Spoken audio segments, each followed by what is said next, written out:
Olá, meus queridos alunos das turmas do 9º ano. Aqui é seu professor de História, professor Eurípides Venâncio, da Escola de Tempo Integral Padre Josimo, da nossa querida diretora Maria Alice. Hoje, em nosso primeiro vídeo 2023, nós vamos estar trazendo aqui para vocês das turmas do 9º ano, falando aqui sobre a Revolução Russa de 1917. Assunto muito importante, que com certeza também servirá para o seu conhecimento. É assunto que cai muito aí no Enem, assunto que cai muito nas provas do SAEP. Então é importante você estar atento a que nós vamos estar estudando aqui, trazendo para vocês de informação desse importante período, a Revolução Russa de 1917. Linha do tempo da Revolução Russa de 1917. No século XVI, Ivan o Terrível assume o Império Russo, mas é só em 1613, através de uma articulação da nobreza e da igreja, que a dinastia absolutista czarista é fundada e só chegaria ao fim 300 anos depois. Na virada do século XVII, o czarismo promove iniciativas para o desenvolvimento da indústria e, com isso, parte dos camponeses migram para as cidades. Em 1861, a escravidão é formalmente abolida. Contudo, na prática, não foi isso bem o que ocorreu. Em 1882, o primeiro círculo marxista é formado. Anos depois, em 1898, é fundado o Partido Social Democrata Russo. Em 1904, como já sabemos, na Guerra Rússia-Japão, a Rússia perdeu o conflito para os japoneses, que era considerado um povo inferior, e com isso teve que ceder algumas ilhas para este país. Em janeiro de 1905, em um domingo, uma grande manifestação marchou em direção ao Palácio de Inverno para entregar ao czar Nicolau II uma série de petições. Os manifestantes pretendiam entregar uma carta ao imperador solicitando a redução da jornada de trabalho para 8 horas, liberdade de reunião, a eleição de uma Assembleia Nacional, dentre outras medidas. A manifestação era pacífica, mas os soldados do palácio, assustados com aquela grande multidão de manifestantes, abriram fogo e mataram aproximadamente quase 4.000 pessoas. O episódio ficou conhecido como Domingo Sangrento e provocou uma onda de protestos em todo o país. Diante dessa barbárie cometida pelas tropas czaristas, cresceu aí uma grande revolta do povo. Diante dessa pressão revolucionária, o czar promulgou uma constituição, permitiu a convocação de eleições para a Duma, o parlamento. A Rússia tornava-se assim uma monarquia constitucional, embora ainda o czar concentrasse grande poder em suas mãos e o parlamento tivesse aí uma atuação limitada. Na realidade, o governo ganhou apenas tempo e organizou assim as reações contra as agitações sociais e os sovietes. Estes eram assembleias de operários, soldados ou camponeses que se organizavam após a Revolução de 1905. Mais tarde, teria aí um papel essencial na Revolução de 1917. Como você pode ver aí em nossa linha do tempo, em 1906 a 1914, os militares revolucionários são fortemente perseguidos e a maior parte são enviadas para o exílio. E em 1914, a Rússia entrou na Primeira Guerra Mundial.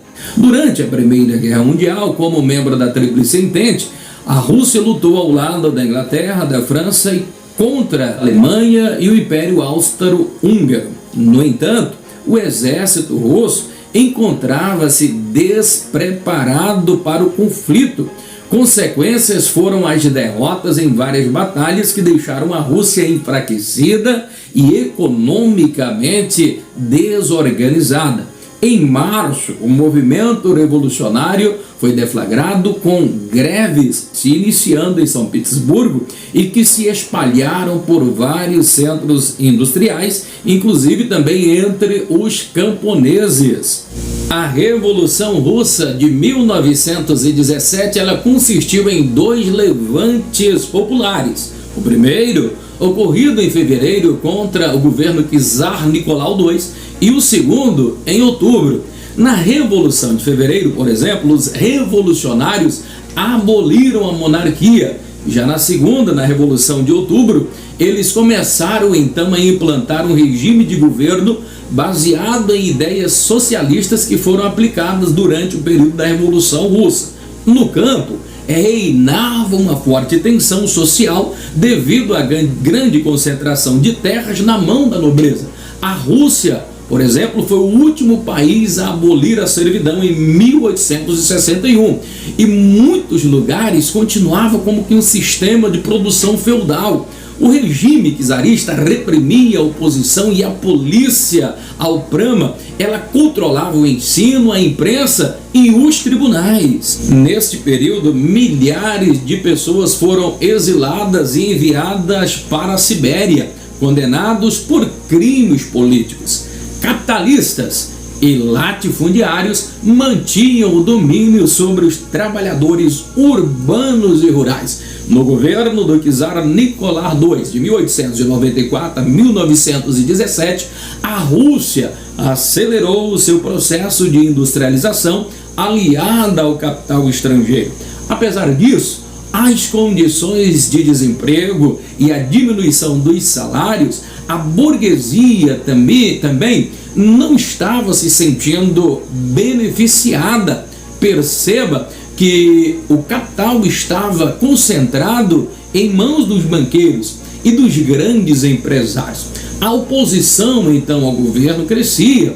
Um dos maiores partidos de oposição era o Partido Social Democrata, mas seus líderes, Plekhanov e Lenin, tinham que viver fora da Rússia para fugir das perseguições políticas. Os militares apoiaram os revolucionários e com isso forçaram o czar Nicolau II a renunciar ao governo. Após a abdicação do czar, forma-se então o governo provisório sobre a chefia de Kerensky, que se via envolvida então em disputa entre liberais e socialistas. Sofrendo pressões aí dos sovietes, o governo então concedeu anistia a prisioneiros e exilados políticos a fim de que eles voltassem então para a Rússia. Os bolcheviques, liderados por Lenin e Trotsky, organizaram um congresso onde eles defendiam lemas como paz, terra e pão. No dia 7 de novembro de 1917, 25 de outubro no calendário gregoriano, os operários camponeses, sob a liderança de Lenin, tomaram o poder. Os bolcheviques distribuíram terra entre os camponeses, estatizaram bancos, as estradas de ferro e as indústrias, que passaram então para o controle dos operários. Muito bem, chegamos ao final do nosso vídeo, dessa maravilhosa aula e do resumo, né, sobre a Revolução Russa de 1917. Espero que vocês tenham gostado e ao longo aí do ano de 2023 estaremos postando aqui para vocês no nosso canal do YouTube uma série aí de aulas relacionadas ao conteúdo que nós vamos estar trazendo ao decorrer e ao transcorrer de 2023. Você poderá estar aproveitando todos os nossos conteúdos, opinando, dando a sua opinião, dando a sua sugestão para melhorar as nossas aulas, os nossos vídeos. Até a nossa próxima aula e grande abraço a todos! Dê a sua sugestão para melhorar o nosso canal. Sua opinião é muito importante para nós.